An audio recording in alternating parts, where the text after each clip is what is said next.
Good evening, Daniel Gillespie back with the Clarity crew. Hope there's two things that jump out to you right off the bat in this video. Number one, I am in a house that is being renovated. This is my house. It is being renovated. Right before Christmas, we had some water damage due to some plumbing issues. And so our whole downstairs, floor, walls, things like that had to be redone. And so they're making great progress, and we hope to be back in this house soon.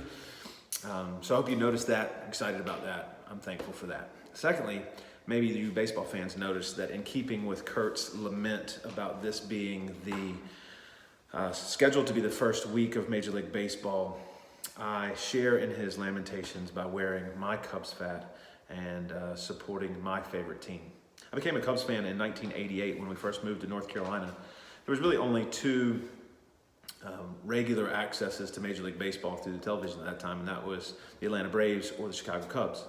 And my grandparents had moved here as well, and my grandfather was a big baseball fan, and he chose the Chicago Cubs. And so like every good 11-year-old boy, he went after what his grandfather did, and I started following the Cubs. And that was in 1988, 80 years into a drought of World Series championships for the Cubs. So multiple generations have already experienced sadness and frustration. And so they continued on for much of my adult life. And it wasn't until recently that the Cubs won. But year after year, you would hear a regular refrain that this would be the year the drought would end. This would be the year the curse would end. And people would do different things and superstitious, and they would be hopeful and optimistic at the beginning of the season. And then about halfway through the season, they would say, okay, next year is the year the drought will end. I think that's a fair way that we sometimes talk about, or maybe a common way that we talk about trials and difficulties and frustrations, is that we hope to see them end. I think no clearer illustration of that would be than what the current environment we're in right now, is that we would love to see this coronavirus end or come to an end. And certainly all of us, I think just corporately and nationally and internationally, we would all agree that we would love to see the coronavirus come to an end. But sadly, we're not really in control of that. Now, we can do a lot of things to try and help and mitigate against the spread of this virus, but ultimately we can't control it. And I think earlier in the week we had someone talk about the fact that something so small and something so microscopic and yet so threatening to us, after all our medical advances and all our scientific knowledge and insight, we still are faced with the humbling fact that we are frail and there are lots of threats to us. And so in reality, we can't bring an end to this virus. We can pray for it to come to an end. We can sort of ride it out, but we can't bring it to an end. But that's the way we typically use the word end. One of the things that I love, and one of the ways that I like to use that word, is a way that we used to use it more often in the past, and that is to bring purpose to something. And so while we can't bring an end or put an end to COVID-19 today in one regard, in another aspect we can. We could put an end to this virus. In fact, at the very beginning, we started this series, it was expressed that the ultimate end of all things is already known. And so there is an end to COVID-19, just like there's an end to everything, and that is the glory of God. We can be confident of that. The scriptures tells us about that everything is for him and by him and through him and ultimately for his glory. The ultimate end of all things is God and his glory. But the scripture is even more gracious than that. It tells us even more. It gives us more purpose. It gives us depth and layers to this.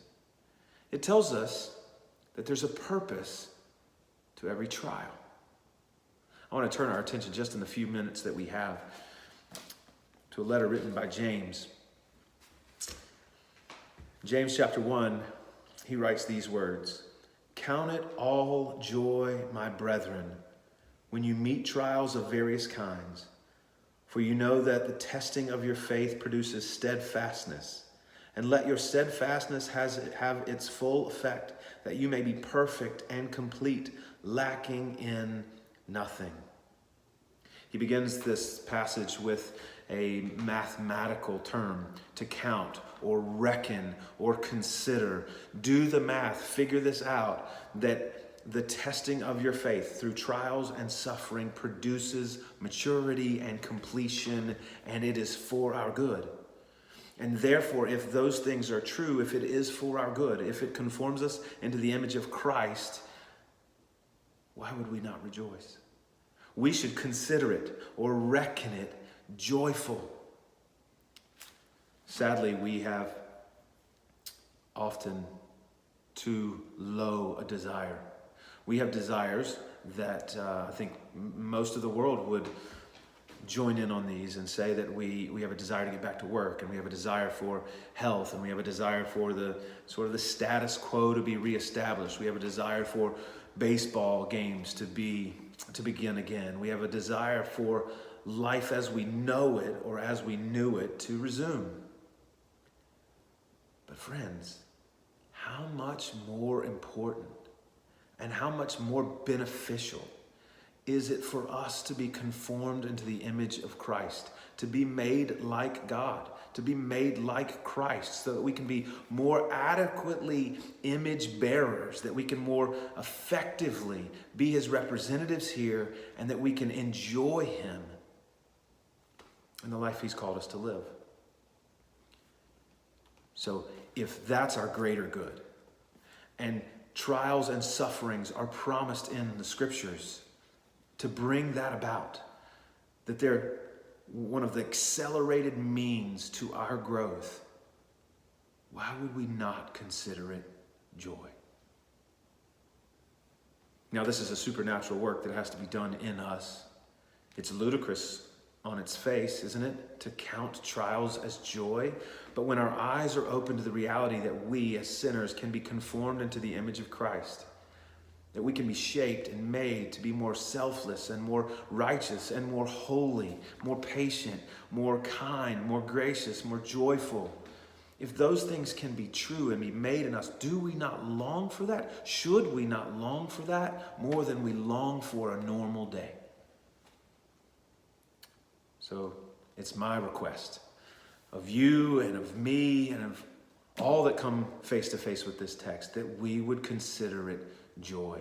Regardless of our trials or our circumstances, whatever God has put before us, whatever lot he has put before us, that we would consider it joy.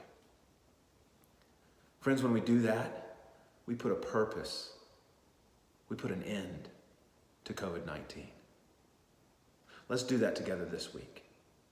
Thanks for your time. Daniel Gillespie with the Clarity Crew. Have a great night.